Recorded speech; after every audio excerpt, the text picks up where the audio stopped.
Hello and welcome back to my channel, Bookish Lady Night, where we get a look behind the book. Today I am joined by a high fantasy YA author, Spin Black, and his story, The Adventures of TARUM MON. And it has, from what I've read about it, D&D vibes. So for all of you out there that love that, let's get into it. Please welcome with me, Stefan. Thank you so much for joining me today. You're welcome. Thank you for inviting me. Of course. So if you could tell us kind of like your elevator pitch, so to speak, of your story, what would you let us know about this book? So basically, it's the first in a 7-book series, and it's about a group of adventurers looking for a world altering artifact while being hunted by dark magic. So the premise is the usual with, dragons and wizards and magic, but I didn't want to go down the usual route. So I've done Mhm, something slightly different. So there's like 7 elements and there's hidden elements. There's a lot going on behind the scenes. And the mhm, first book just really sets the groundwork and introduces a main character who will link the rest of the books because it can be read singly or as a series, depending on what you want to do. Because I know some people like to just read one, but I wanted to do it so that they sort of can connect. And the more, if they read the books in a series, it will have more depth. And I mhm, wanted the characters to be not like invincible. I didn't want to go down that, oh my God, they're a hero. They're going to have a magic sword and kill everything, because that's not what I wanted. I wanted the flaws and I wanted the interactions. And a lot of it is based on life experience in a way. More my uh-huh, second book, because what I went through, the villain in there was quite dark, and I sort of took all my negative emotion and sort of channeled it into a villain in the second book. So that's mhm. helped me really release a lot. So I think the writing's really helped by just finding me, because I went through quite a lot, which is quite personal. But in a way, that's what's helped shape me, because it's made me a more positive person. Yeah, that's awesome. So what really sparked the idea for your series? Like, how did that come about? So when I was younger, me and my cousin, who done all my artwork for me as well, unfortunately he passed away before the book was published, which was really hard. But I wanted to keep the artwork in and make sure everyone knew his name. He's also got a dedication in the book. There's a bit about him in the book, sort of, and he's also got a character based on his personality. So I really wanted to keep his memory alive, not just for me, but for my aunt and uncle, who obviously lost their son. So it was really hard. But basically, the spark started because I've always had a really good imagination. Unfortunately, I was quite badly bullied at school. So for me, the library was my escape. When I was about 14 and I found the library, it was just good being able to go into different worlds and read different stories and sort of lose myself and ignore all the horrible things that were being said and the way I was being treated, and just be like normal. Because Mhm, I think I was a lot luckier than most, because obviously now the bullying side of it, they can get you when you're at home through social media. Whereas with me, I closed the door and I closed my gate or my door, and I was done until the next day. But I know it's a lot yeah. harder now for especially the younger people, because obviously they've now got social media, they can be followed, and it's just a not, it's such a shame social media's got such that blackness about it, because for what it actually used for, when you use it right, is brilliant. It's Mhm. just a shame all the negativity has come out of it. Yeah, I agree. I agree. So when you started writing these stories, are they so you said it's your cousin. So are they like adventures that you had and you've created them now in a fantasy world, or is it just the ideas that you got from your childhood? It's just basically ideas. So when we were growing up, we played a lot of Magic the Gathering and like Dungeons and Dragons, and like we watched the Dungeons and Dragons show, the one where they go through the roller coaster, and the really cool old school one. Not the new Uh-huh. modern movies, because I think they've lost a bit of the magic. Like most, unfortunately, most live action stuff tends to lose the magic. I think it's better Yeah. when it's illustrated or when it's an old school, like the Disney things, for example. All the live action aren't as good as the original. Yeah. So for me, it was, I just wanted to get that adventure down, and I wanted people to read the book and just escape, follow the path of the heroes and fight villains and fight monsters, and just like real old school, where you can just think, oh my God, I remember playing a game like this when I was younger, or my son played this game, or my dad played this game with me, so that it's a joint experience. And I think the D&D element is definitely in there, by the fact of, like, again, no spoilers, but what the characters do and the way they handle themselves. So I want to ask, since it does based on characters, if you could be any of the characters within your fantasy realm, and you can tell us without spoiling, what would you pick and why? Well, the funny thing is, I actually wrote myself as a side character in one of my novellas. I actually put a rough idea of me as I am now, Uh-huh. the fact of my autism, the fact of what I went through, and in a way that has really helped. Without again any spoilers, because in between writing the books, because I've written the first one and that's now published. I'm halfway through the second one, but while that was going on, I've actually written 5 novellas with another 3 in the works. So I have been busy, as well as trying to be a dad and being autistic and working. So you're trying to find that balance between when to write, what to write, and how to write was quite hard. But luckily, I've managed to get myself a guide, like a journal, so I can Uh-huh. say, okay, Monday I'm doing this, Tuesday I'm doing, and that will organise it a bit better because I had so much going on, was trying to wear so many hats. But what people don't tell you when you self-publish is you're everything. You're a marketer, you're a seller, you're a salesman, you're creating your own events, you're doing all the PR work, you're literally everything. Whereas when you're traditional, you might not get the money straight away, but you've got that marketing team, you've got them people that are getting you into stores. And unfortunately, people like Waterstones, which really is annoying, which is one of the favourite places that I like to shop in, they won't touch me because I'm print on demand,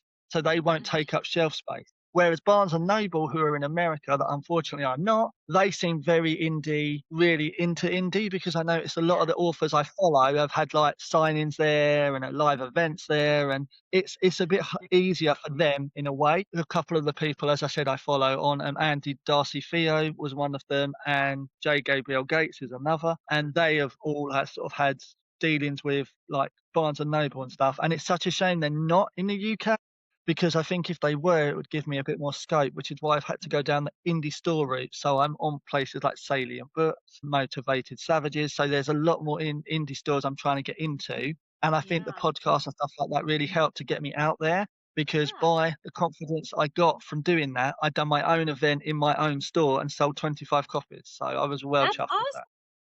And I did That's the really event, I did great. all the PR for it, I did the poster for it, I did the organising for it, I spoke to my manager about it, and it's just a retail store that I work in, but everyone was so pleased about the book, and a few of my colleagues have read it and were like, if and she said, "If you wanna sell it, try." And then I did it, and I was really chuffed. That's awesome. That's really, really great. So, in your story, when you started, did you first start with the building of the world or the characters? So it was really weird for me because I've never had this before, but when I started with the character of TARUM, who is obviously the main hero, as I was writing him, the world was evolving in my head, which sounds really bizarre when you talk about it live, but it was like it was creating itself. And as I was Mm, typing, more characters were appearing, and I was thinking, if he's this, who would he talk to? If I was that person, would I have a friend or a colleague, or would it be someone that I'd never met, someone that I met at a tavern? And so he sort of, without too many spoilers, basically him and his childhood friends sort of start this adventure together, and then more sort of join.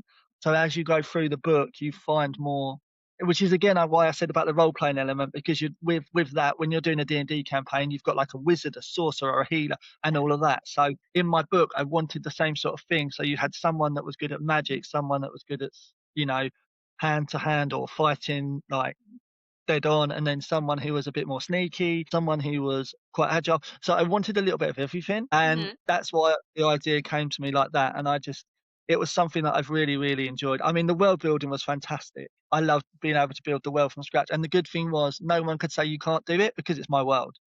yeah, But again, where I wanted to keep it realism, so none of them can do stuff that you couldn't do. So like they don't walk on water, they're not going invisible, they're not, being able to be these all powerful gods, because obviously you're not.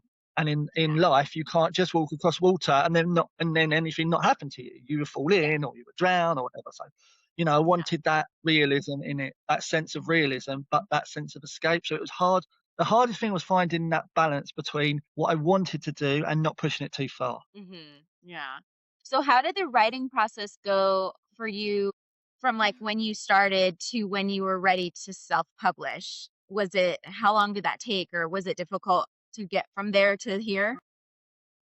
It was it was actually really weird. So doing like the first couple of scenes was fine, and then when I got to the middle, I knew the ending anyway. I had that in my head already. In fact, I know where all 7 books are going. I've got the whole book in my the whole series in my head, which my dad said, "Why, how my head hasn't exploded, he doesn't know." But it was like, so basically the first book takes the premise of the world and builds it, and that's what I wanted to do. So I wanted to build the basics up first, so like the dynamics of how the magic would work. If you did this, what would happen? If you did this, what would happen? If you cast this, what would the consequences be? So Mhm. again, rather than like, again, no spoilers, but I don't have where you can bring people back from the dead, because again, this is something you can't do in real life.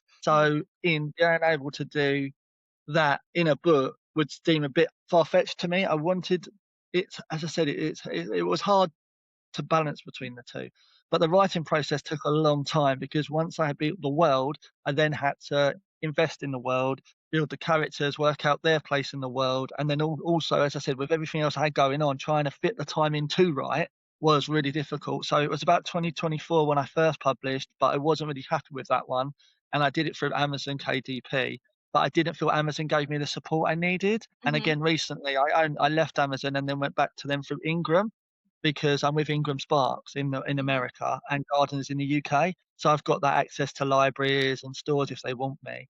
But the Mhm. hardest thing I'm finding at the moment, which you'll probably be told if you do other or for interviews, is the fact that it's hard, because Ingram want you to be able to return the books, and they want a certain percentage, so they have to be, I think it's 55 or something, but then I make no money. So Yeah. the the stores might take it, but I don't get a return.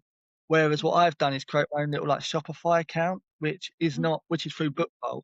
So it means if someone orders through me, BookVault print it, and then I get paid through some sitters there. But the reason I Okay. wanted to do indie was I get more control. So when you go traditional, you might get a big advance, but then you're actually beholden to them and don't make any money until that advance is paid. Whereas when you go indie, you don't make as much money straight away, but you're in control. Yeah. I agree. I feel like I've talked to a few traditionally published authors, and then I've talked to several indie authors, and it's shocking about even how much like you make when you Mm. sell a book. Let's say it's like $10. It's you get like Yeah, less than $1 in exactly. your profit, Ex- and the rest gets taken Exactly. by whatever Exactly. company is putting it out. Exactly. It's like when I was on Amazon KU, which was Kindle Unlimited, I got a penny a page read, which means if someone read 10 pages of my book, I got 10p, which is nothing. And Yeah. they were to take about £7 of my £10 book, so I'd make £3 a book. So I'd have to sell a hell of a lot of them to even make my money back. Whereas Yeah. now, my books are a certain cost, and even by me selling them on, I still get a little profit, which isn't fantastic. But Yeah. if I sell direct through, as I said, Shopify, even though they take a little percentage, it's not as high. And there's another one called Books.buy you might have heard of, which I'm a bit unsure of, but apparently they're another one that cut out the middleman and give you more money, and you pay Mhm. like a yearly subscription, and then they let you Okay. run your own bookstore through them. So that's Yeah. something I'm thinking of looking into, but I don't want to be out there too much, because Mhm. obviously it is money and I don't have money to burn. This is the Yeah. thing with they don't realise when you're an indie author, everything costs. Covers cost, art costs, editing costs, proofreading costs. It's all a cost. It is You're quite doing all the expensive. I things. reckon exactly. I reckon I probably shelled out about £3,000 to become an indie author. I would probably say that. I mean, it might be less or it might be more. I really don't know. But obviously, luckily, I've got an absolute brilliant support network. My wife is fantastic, and my dad. And obviously, I support my daughter, so she always comes first. That's why it happened today. That's why I totally understand about you and your children, because obviously family is everything, and you need to put them first before. So it goes family, work, book in that Mhm. order, because Yep. that's the order I have to do it in, because priorities have to be family and work. Because without work, I don't get paid. Without family, I would dread it. Not having my family Yeah. would absolutely destroy me, because they are everything now, my whole world. Yeah. I've got my wife is in the book as well. She's based on one of the characters. I've got my dad and my mum in there. I've got lots of family members in there, friends I've worked with over the years. So I basically take a personality of a character from someone I work with or family, and just envelop that a little bit, and then that gives the character life. Yeah. So within your story, would you say you probably have more of a hard magic system versus a soft magic system because of the set of rules that you've created for the characters? I suppose in a way, as I said, there's nothing that. at the moment, I mean, I don't know if I'm going to develop and adapt that. And again, no spoilers, but certain things happen. But I wanted to go with a magic system that was based within the real world. So like you have where you normally have earth and fire and wind and water. So I've got like breeze and magma, poison, dark. Got to remember now. Terrain, aqua. I think that's all seven.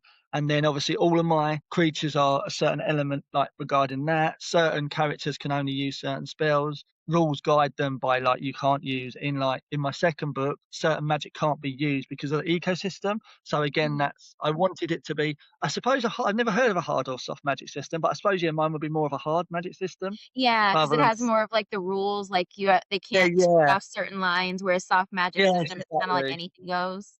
I didn't wanna go down the anything goes route because I always said to my dad when I started writing it, and I said to my wife as well, Yeah. I want it to be believable. I want the reader to be transported into this world where literally it could happen. They could go through this portal or this world into it as they are now and become a hero and do everything the hero's doing. Because ideally, if I went down other routes, I'd like to do like an open world game like World of Warcraft, maybe like a trading card game, something like a desktop, like the World Warhammer, that sort of thing. That would be Yeah. really cool as well. And I am actually, this is a bit of a spoiler for you, but I am actually trying to write a D&D campaign based in my world, I which was is just gonna going to be ask that. exciting. Are you gonna make, like, a companion, like, game So that people can I'm play hoping after to. reading the book? Yeah, well, what I'm hoping to do is I've got a few things lined up. So one of them I was going to do is I recently looked into how you create a Dungeons and Dragons style game, and I Uh-huh. put some feelers out there. So now what I'm going to do is I'm going to sit back, work out that because I don't really know because I've not played Dungeons and Dragons for so long and it changes all the time.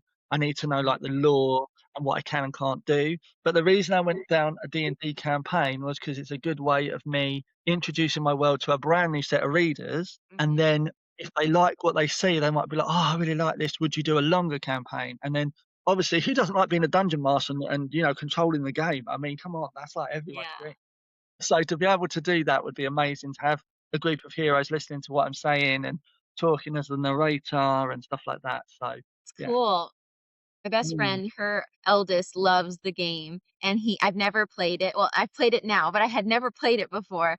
And he made us a whole campaign, and he's the dungeon master and like leading us on this path. And we're playing You with our enjoy it. daughters, and it's a lot of fun. It's really cool. Yeah, you do enjoy it. People don't realise how enjoyable it actually is. The trouble is when you haven't got, because obviously I've not got a big network of friends, so I don't really play. I mean, and since losing my cousin, I've always been a bit. I don't know whether to want to do go back into this, but it Mhm. might be something I look into because it would be nice to see where it's gone to where when I did it. Because when I did it, you're talking when it probably first came out. Yeah. Because I am 44, and I probably started playing that when I was about 18, 19. So Mhm. it's evolved and developed a lot. Like I know a lot of the games and stuff have sort of developed as well. Yeah. That'd be cool. I think that's a great idea. You could sell it as like a companion to the story. Mm. I might have to So, think about when that. you were writing, did you struggle with balancing like the action scenes with adding like any scenes that have like more of an emotional depth or more of like the struggle that the characters are going through? Was that hard? Yeah, it was I wanted one of them see it's funnily enough, when I had some feedback from one of my readers, they said that a couple of the battle scenes were a bit could have been better and didn't give as much detail. And I realised that maybe I wasn't giving the other characters a point of view to what they would see the scene as. So yeah, emotionally Mhm. driven, I would say something like that. That's what I needed to work on, and I did go back and change that. That's why this is a revised edition. So the one that I either sent you or you may have read, I'm not sure if you read it yet, but anyway, the one, or I can send you if you haven't got it. I'm happy to send you a copy. I might have sent you a copy already, but I'm not sure. But you're more than I welcome to have a haven't. I copy. would love to read it though. Yeah, yeah. I'll send you when we finish. Just give me your on your email. Just send me all your information, and I'll Okay. post you one of them. I'll sign it and Okay. everything. So. I love that. And then Yeah, that. and then I'll open it and I'll talk about it because I love that, and I'm excited to read it. I'm Mm. probably gonna share it with my friend's son because he loves D&D, and I think this would be, like, right up his alley, so once I Oh, finish it, I'll cool. That lend it sounds to good. him to read. Awesome. So Yeah, a lot of my characters have got emotion within them because obviously, again, no spoilers, they've all got their own story, which does in the novellas. Some of the novellas sort of touch on it a bit more. And the reason mhm, I decided to do the novellas is for characters I wanted to fit in later on in the story. But with yeah. regards to what you said, I would say you need the emotion and the scene because you need the emotion in the scene to get the best out of it. So yeah, I would. It's a hard balance. Again, it's a bit like when you're writing it because you wanna make sure it's quick fire, that people are like, "Oh, wow, it's a battle scene," and you don't want it to drag out, but then you don't want it to Yeah. be too intense that they're like, "Oh my god, I'm totally lost." Yeah. Yeah, I feel like it would be hard, especially, like, because 'cause you're not actually in the scene, you're trying to, like, choreograph all of this Exactly. stuff, unless you're, like, in your living room, like, doing all the motions, like, I feel like it could be really hard to I balance think my and, dad like, or wife might draw the line to me using swords and magic indoors. I don't think that would go down very well. If I suddenly started you can casting act it spells out. indoors, I don't think my dad would be like, "Oh, yeah, I'm just gonna set light to the couch." You know, because he don't wanna see the battle scene and how the magic works. It's quite funny. It's like Yeah. he's in the other room, so he's bless him, he's here with me for support, but he's trying to be really quiet. But I keep Oh, I flicking love over that. to him. Hi. He says hi. So, when you're writing, is there a type of scene that's more difficult for you? Do you feel like you struggle more with certain scenes? I think for me, because it's obviously my first novel, it was the scenes I find quite difficult are the dialogue between the characters. Again, it's something that a reader of mine picked up that one person was talking or that there was too many conversations going on. So it was trying to pare back that main character and then who would speak in this scene and what would their reaction be. So I found that quite difficult because the trouble is when you're writing, it just all comes out and it's not until you look back on it that you think, "Oh, hang on a minute, that doesn't quite work," and you have to tweak it. I mean, a Yeah. friend of mine once said it's not the first draft is always the one that you go back to, even though you don't think you will, because you're like, "Oh, okay, this is what I started with. Now I've sort of gone through." And I also try to timeline everything as well, like storyboard it, because I find that Mhm. where my book is so evolved, if I don't storyboard it, I will forget. Like I might talk about a character that's without spoiler dead, or something like that, and then I don't want to be. So yeah, I found that quite hard to try to balance the conversation between the characters. They're the scenes I find the Gotcha. hardest. They're enjoyable, Which but ones hard. did you like the most? What type of scenes? Without spoilers, this is really hard. But there's a few scenes I really like. One of them, there's a couple of quotes. So if you go onto my Instagram, you'll see a couple of quotes that I actually highlighted on one of my posts that my characters Mhm. actually say. And they were really, really cool. And the link to that is really good, like the conversation between it and what happened to get to that conversation. So yeah. So, Oh yeah, yeah. I've got a few Awesome. favourite scenes. Funny enough, the ending, again, a lot of my readers said, "Wow, I didn't expect that." The twist at the end, because obviously you were, and that was really interesting to hear feedback on, "Oh, wow, how you wrote that. That was not what I expected when the rest of the book was like this," and then you went and sort of spun it. Yeah, So, do that. That's yeah. cool. So do you feel like you're more of like a planner than a pantster? You kinda wanna have it all mapped out? Yes, I have to plan out. My being autistic, my head is just all over the place. If I don't plan it, I will be doing really random stuff. I will probably say the wrong thing. Unfortunately, part of in real life, I tend to say the wrong thing a lot. Or what it sounds good in my head, I say, and I'm like, "What?" And they're like, "What did you just say?" And it's like, "Well, it makes sense to me," but obviously, autistic heads work Yeah. slightly different, as you well know. Yes, But I I mean, know. I definitely know that with my 2 little ones. They're so insanely smart. Like, the way the oh mind yeah, works, it's like a superpower. Like, it's incredible the things that someone on the spectrum can conceptualize and build or create. yeah, it's one of them things where, in a way, the autism helps with my writing, especially the genre I write, because if it ping pongs from one idea to the other, the hardest thing I find with because I have dyspraxia, that's my form of autism, is the common sense thing and and that's what I struggled with and my family struggled with for a long time was the fact that what I'm doing doesn't make sense to them and they can't understand why, but to me it does. But again, it's that qualification, making sure that everyone's on the same page. I mean, luckily now my wife and my dad and even my daughter, because she's like, "Oh, Daddy's having one of his special moments," she recognises it. And when I do silly things or if I'm doing something, my dad now just goes behind me and sort of helps me and says like, "Did you do this?" or "Have you done that?" And that helps. And Yeah. sometimes it's hard, I think. When you are autistic, people judge you even without knowing you. And Mhm. one of the reasons that's why I was a bit nervous about when I first started writing about putting myself out there, putting my picture out there, talking about me. But then one of your other people said people want to know the author behind. That's the reason you look behind the book. You want to Yep, know the person behind it.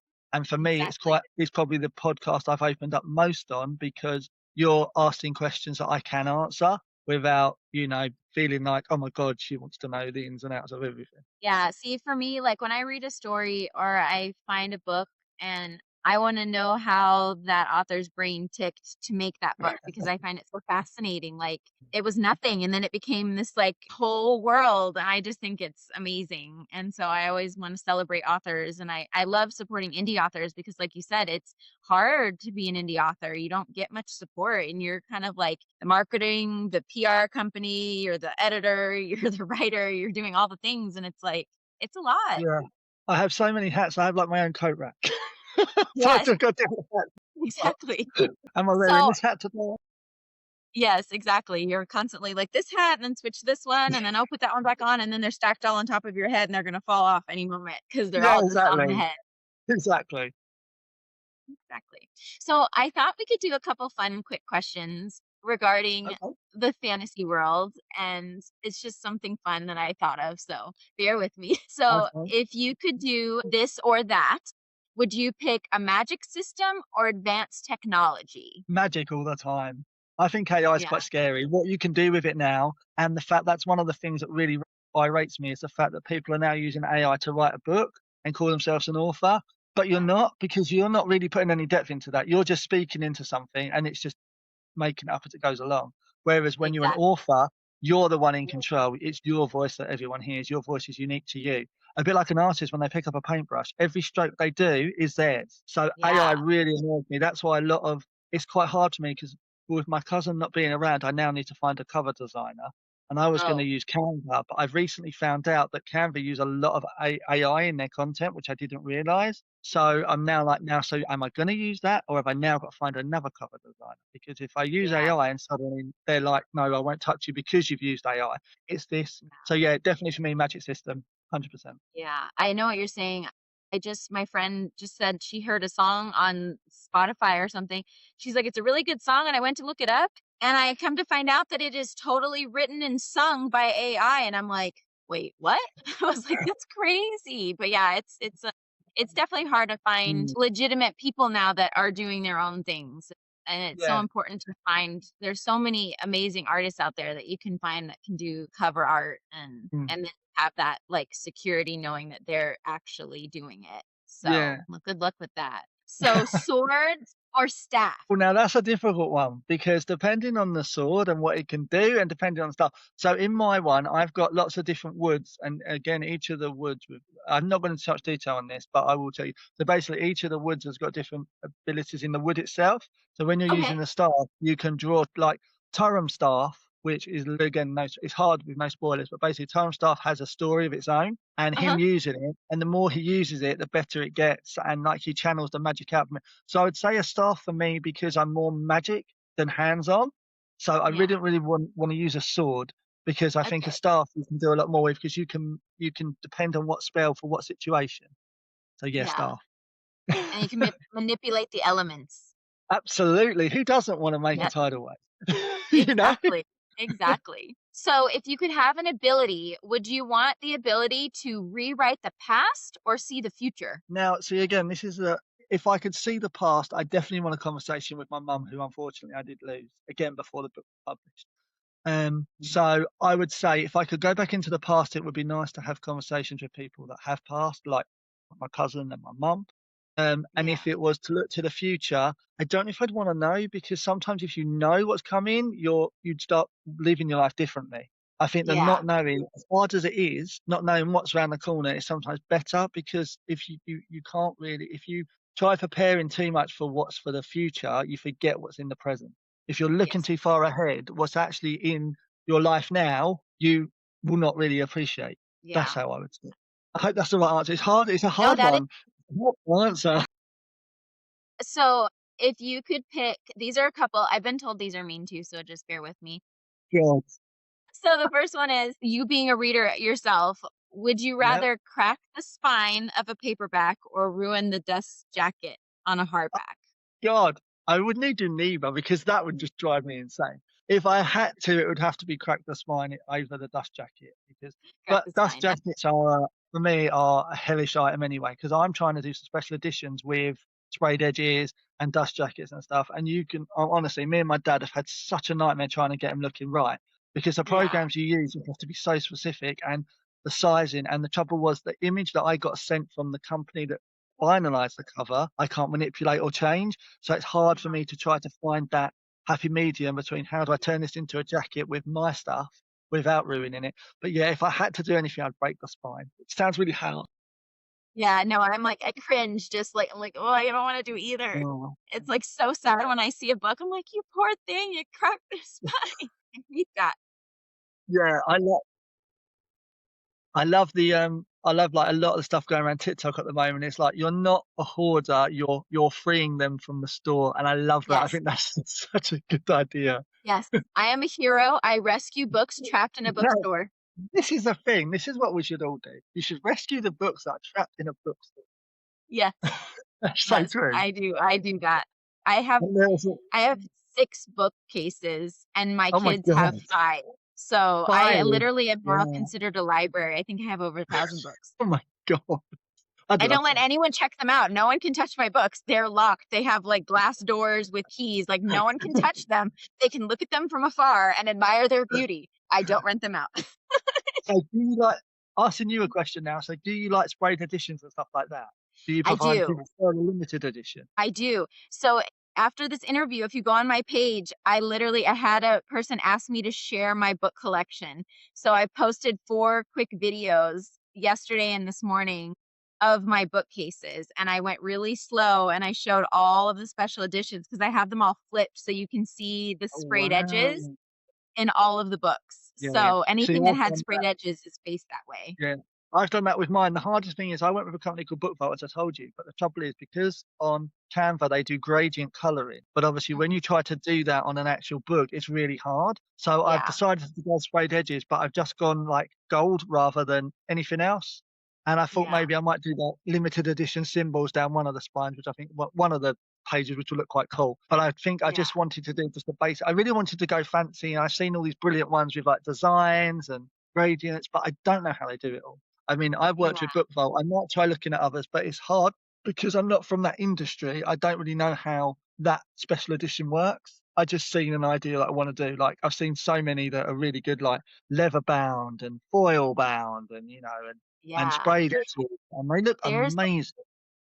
There's a lady that just did a Kickstarter, and I joined it because 'cause I'm actually writing my first of 5 books right now, and Oh I'm gonna be wow! publishing myself. I'll send you her Wow! information. She is opening up her own publishing house, like, printing house, and she's gonna do all of that. She's working Oh with wow! artists so that everything is there, so you know they're not AI, you know that they're actual artists, Oh and wow! she's trying to make it Amazing. affordable for indie authors rather than exorbitant prices. So I'll send you after the interview, I'll link you to her. She's just getting started, but that might be a good Mm. resource. Yeah, it is good. And also, you said you're an author yourself. Do you like the same genre as me? Do you? Yeah, I do. I have fantasy. Mine's more fantasy with a side plot of romance, but it's more like epic So fantasy. It's adult. romanticy. Yeah. So I romanticy. So like a version of started it as a romanticy. child's book. Like, it was originally for my Oh, kids, specifically my son, because he was playing with his toys and he was stemming, and he had dressed up all of his toys into, with his sister's Barbie doll clothes, so they all looked like they were, like, wearing clothes, and it just came to me, and then I got, like, maybe, like, a month into writing it, and I was like, "Yeah, this has kinda got a little bit darker tones. I don't think this is for kids anymore," so I switched. I still am gonna write, like, a companion children's story for my kids, yeah. but it's gone way past that. It's So really yeah, it's really funny. When you're a writer, I think you're always thinking of that next thing. And funnily enough, I actually had me and my cousin had an idea about a kid's book that's completely different to what I've written already. And when that comes out under my own name, that's going to be really cool. Again, what I'll do when I decide to go ahead, I'll come and you can interview me again about that one. yeah, But obviously, that's going definitely. to be for more the younger kids. But I Yeah. have looked into doing like I did think of maybe doing a spin-off for the younger audience from because obviously I've done YA because it's what I read at Percy Jackson, the stuff that's Mhm. really good at the moment. And Rick Riordan was one of my favourite authors, and Christopher Polini, and I said Andy Darcy Theo, J. Gabriel Gates, all of those sort of YA authors. I really enjoy that style of writing because Mhm. things that I love Lord of the Rings, but they're so long, and like the Yes. Silver Marillion and stuff like that, and all of these Game of books and stuff, they're just so intense. And when you're reading an adult fantasy, it's so much different to a YA. I find it really challenging. Like I loved Lord of the Rings and I read all the books and I loved The Hobbit and again like Harry Potter the same. Harry Potter I really liked. I think some of the films weren't as great and Yeah. maybe the books are much more in depth. And again, but Yeah. see, this is what I said to my dad. Going forward, if I wanted to, I'd love to do mine as a mini series, a bit like Percy Jackson and the Olympians, rather than a feature film because I'd want Yeah. full creative to be a fully creative director on any film or project I did because I don't Yeah. want them warping my world to what they think is going to sell. Because Yeah. my age range is 12 plus, because obviously some of it's got a darker tone, and my second one is a lot darker. So that is probably going to be more 14 plus because that's a lot darker. But I just think it's really interesting, especially the fact that you want to be that you're an author yourself, or you're going to be an author yourself, to actually Yeah. be I'm in introduced to editing someone. right now. Are you? So, Wow. uh, That's the hardest part. I had to have I had mine done professionally and it did cost a lot, but I could see the yeah. difference of them doing it. But now I feel like as I've done one and I've learnt from them, I might be able to edit it myself. There's a friend of mine, Yeah. AP Bodwick, who does the Laverian series, I think it's called. Uh-huh. He does everything himself, publishes himself, prints it himself, Yeah. or works with a printer and does all of that. And he's doing really well. And that's one of the reasons I went to Spotify because I was so fed up of just getting no money and no Yeah. recognition because these being on Amazon is fantastic because a lot of people buy it, but it's just a book. You can't talk about it. Whereas Yeah. in personal events like I've been doing, so like the mini event I've done, and then in London I've got I don't know if you've heard of Lit and Light, it's like a London book festival. Well Oh, anyway, so that's it's a cool. fantasy book festival and I'm there as an attending author, taking Oh, 31 that's copies of my book awesome. and bookish merchandise of like cups and like stickers and stuff like that with me. And my dad's coming with me to that, so that's going to be really interesting. They've sold 300 tickets there, so that will be really cool. So That's really yeah. cool. Well, since you So what? mentioned the Lord of the Rings, I'm going to show you my shirt. Did you lose me? Do you see my shirt? I'm quite tall for a hobbit. I love it. Brilliant. Well, what I'll So, do while you're here is if I show you, so that is my actual book. You see? Can you ooh, see?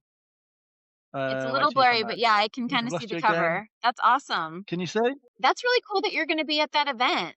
When is that? Yeah. So that's the book. That's the 7th of March. In so Okay. literally in a week or so. Oh, that's really cool. That's really, But really cool. what I was going to say to you is I think I don't know if they're doing it next year, but if you're published, it's definitely something I think you should look into because the company are really good. They're very supportive. I mean, for us, they've like laid on refreshments and they've given us a paid for table and stuff like, Yeah. and they've staggered it so there's not going to be thousands of people coming in or loads of people coming in at once. They've sort of staggered it. So it might be something. But as I said, I'm more than happy for collaboration as well. So if you're interested, I'm more than happy to maybe work with you in a writing capacity as well, which would be quite Yeah, cool if it's something new that you're definitely. into. So, because Yeah. I've got a couple of my friends that want to, one of my friends writing an autobiography for herself, and my other Mhm. friend, he wants to do like a fantasy based on science, so like a science-based fantasy, which I think sounds quite Oh, cool. So I'm going to that help does with sound that. cool. That's one of the reasons I want to get my own publishing brand like Rosebud Press so that I can then help others. Because I'm all about Yeah. the reader, as I said to you, I'm never about the profit. For me, it's about getting people into this world. Maybe it would lovely to be on a train and see someone holding my book, or be in a on a bus and see them reading it, or seeing it Yeah. on TikTok go viral or whatever. Because I just think it's nice being able to talk about it, and you get much. It's much more pleasurable for me than being just a Yeah. book on a shelf. Exactly. Exactly. So, Mm, this would be a fun yeah. question to ask. So, if you could, would you rather have dinner with your favorite character or author? And it could be your own characters or it could be someone else's character. Well, funnily enough, I would probably choose a character because one of the characters I wrote, which we will give a spoiler check here for you, is a lady called Zelina Starlight. Now, she's only mentioned briefly, but her backstory is really good, and she's someone I definitely think would be an interesting person to have a cup of tea with and a bit of cake because Ooh. who don't have cake with tea?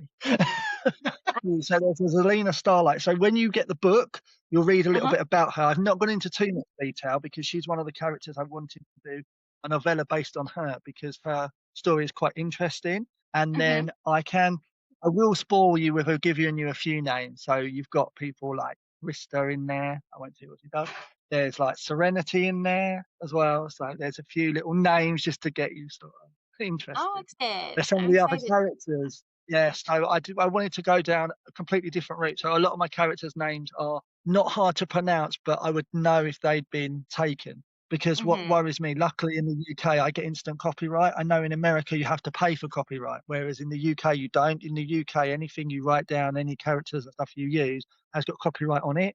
But I know Mhm. in America it's quite difficult to get the copyright because you have to pay for that privilege, don't you, in America? Yeah. If I'm right, I might be Yeah. wrong. Or you have to pay for copyright, which is probably quite Yeah, no, you expensive. have to submit it and it has to be approved, and it's a long process, Yeah. so, yeah, it In a can way, be. I think I've got a better deal being in the UK and writing than being in Yeah, America and writing. exactly, exactly. So, what in your opinion, makes a great story? For me, it's definitely the characters, and I would also say the depth. So if you're just trying to rush through it, like I unfortunately, this is probably gonna be really unpopular opinion, but I read Court of Thorn and Roses, but I felt it was too much like Beauty and the Beast, and I just couldn't get into it. I mean, the writing, the lady has obviously gone on to do well because I know she's like a multi-selling author. And Mhm. and I can't put anything against her because the writing was very good. It just wasn't for me. It was too Beauty and the Beastish. And growing up Okay. with those sort of Disney movies and the way it was, I just couldn't get my head around like, hang on a minute, you wrote a romance book, but it's literally based on Beauty and the Beast, which I think, I mean, I don't know, I was told the rest of the series are much better, but I know that Yeah, that I has was just been a gonna say that. Definitely try to read at least the next book because that one sets up her world, and the next one is probably, Mm. I think, my favorite out of that series. Yeah. But see, it's like anything. I mean, I think a story, if the story grips you enough, like if within the first 10 pages I'm in it, then that I know it's gonna be good. The first 10 pages, and if I can't, I do not finish. I've only ever had 2 do not finishes. Unfortunately, that was one of them, and I can't remember the other one. The Yeah. other one was by a lady called MJ Aldridge, but that's because that was really dark and really horrific, and there was loads of stuff going on in it. And I was like, "Whoa, this is like outside my comfort zone too much." So I was like, Yeah. "No." That puts going on the Yeah, shelf. sometimes it can be hard with the triggers that come out. So, what is something unique or quirky or a hobby that you have that we maybe don't know about? Like something fun Okay, that so you enjoy doing? it's actually really random, but because I love working with colour and space, I'm actually a trained interior designer. Oh, Yeah, yeah. I cool. recently qualified through the British College of Interior Design, and I've actually have spoken to a client that I'm actually hopefully going to work with soon. But yeah, no, that was interesting for me because I basically, unfortunately, lost my job through no fault of my own because my hours were cut. And then when I was out of work and I had to support my little girl, I decided to retrain. And I was like, well, what do I need? No, and I know customer service and I like colour because I used to work for a company that dealt with paint and wallpaper. Um, Mhm. and obviously I learned a lot about that then, and finding a space, taking a space from nothing to like, whoa, this is impressive. Really, I really enjoyed. So the interior design just seemed a really good fit. So yeah, I'm a Oh, trained interior designer as well as being a indie author. So I yeah. love that. So, within your story, there's different, you said forests, there's probably different towns or villages. Mm. Which one, if you could pick one, would you want to live in if you could? That's easy. One of my favourite places to write is a Scragged Copse. I won't say too much again with no spoilers, but it's huge. The depth of it is good. It's for me, it's a bit like a base camp, if you will, because I can take people back there and I can bring characters in and take them out. And because it's a magical forest, anything can happen in it, and loads of it has not been explored. So for the first book, you touch on it slightly, and then there's a link to the second book in that place again. It's hard with no spoilers because it's Yeah. all but then in the Yeah. second book, that plays an even bigger part. And the book series going forward, that will be like an area I can keep exploring. And again, if Uh-huh. I was to do an open world game, that would probably be like the base camp I would use. So I'd have like their training ground because there's a training ground, and then there's that. So they're the two places I would probably use. So if my book got turned into a movie, an ideal one would be seeing them train in the training ground and then Uh-huh. moving on to the forest where a lot of the creatures and fae and stuff like that would come. My That's my creatures cool. are quite unique. All of my creatures are not what you would expect. Like I have fairies, but they're not like, I love you, I'm going to do it. They're no, they're like a slightly Yeah. darker. And I have like Okay. dragons, but again, and I wanted to go down a completely different route. So I've got elementals, loads and loads of my bestiary is huge. I mean, it's one of the things I was thinking of doing was doing an actual bestiary because I've got so many that seeing the artwork of the creatures come to life was amazing. Like before my cousin passed, he designed all the 7 fairies for me. And my Mhm. favourite one, which I can spoil, is the fact of is not mentioned in a book yet, but it will be. Is it's a dark fairy with half moon wings to represent the night, which I thought was just so cool. And Cool. yeah, so I can give you a few spoilers. It's quite nice to just sort of open up the world a bit. Yeah. It's really cool. I'm excited to read it. I like Mm, your take on it, and I yeah. think it's gonna be a very different take than I've seen, and I love that it has, like, the D&D elements. Now that I'm playing that game, I'm Mm, I'm really yeah. enjoying that. I played World of Warcraft. I was a World of Oh, Warcraft okay. junkie for a really long time, so I love anything in the realm of those types of So stories, you can so see why I think my world being so big would work as a sort of open-ended game rather than yeah. you do this mission. So, like, I would love them to like the character to be able, like the person they create, where I don't want them to stick to certain. So they would have to obviously stick to a certain race because that would make sense in the book. But then they could Yeah. do their own, a bit like Fable, where they could evolve their own character and go and find dragons and catch beasts and do all these different things like, you know, because one of my other favorite games I play is actually Disney Dreamlight Valley, and I love the open-ended world of that, where you've got sort of a linear structure, but then you can Mhm. fish or you can craft, Yeah. you can farm, or you can decorate, and you've got all those different elements. And I think Yeah. something like that would be really cool. Like I'd I love like the that. non Feel like for the reader that they could branch out with their own, like, mind of, exactly. like of a different path that they could feel like they're walking with the character, and then this character, they're Mm. doing a whole other different experience, like, they're living all the different lives. Yeah, yeah. So what my idea is you would have a character like an adventurer or whatever. You would choose what you want to be, and then you would interact with the non-playing characters. So you'd have like someone teach you spells, someone teach you battle, someone take you looking for beast. You know, a bit like Mhm. in a way the professors of Hog without it actually smacking of that, but the same sort of idea that you'd have a different trainer for each thing. Yeah. And the reason I wanted to go down the gaming route, because then again the RPG element would be fantastic because you'd learn more spells and like you'd adapt and your spells would get stronger. So maybe you would cast a spell one level and then suddenly it would evolve and you'd be like, whoa, now I'm like casting and setting things on fire and stuff. So yeah. Yeah, that's really, really Yes. cool. So your next book is not done yet, you're in the middle of it, Yeah, so so that's my work in progress. So I'm hoping to get it done by the end of the year, maybe the end of next year, depending on the time I get to do it. Mhm. So that would be really cool. And that is set in a so I can tell you the premise. So basically my world has got 7 continents and they make Okay. up the joining and that in turn makes up Zexus. And I can give you a bit of a so Zexus was created by a god called the Magnificent and Okay. then he created the 7 and my book is based in each of the 7 continents. So it gives it continuity. So the first one is the Rift and that's where the world is set. Like the story is set in that. The second one is the second continent, the third, and so on and so forth. So the reader can follow it. And it's Mhm. also set over seasons. So, like, you've got all of this is happening in one season rather than chapter headings, it's slightly different and it's a bit diarized. I wanted, again, as I said, I've done completely what people don't expect of fantasy. I wanted it to be completely different, but have the elements they're used to so it can Mhm. transport the reader into its own world. Yeah, that's exciting. And then we're gonna see you if you're local, you will be at the event March 7th, March the so they 7th. can So come if out and anyone see is in you. London and I haven't got tickets yet, it's called London Lit and Light.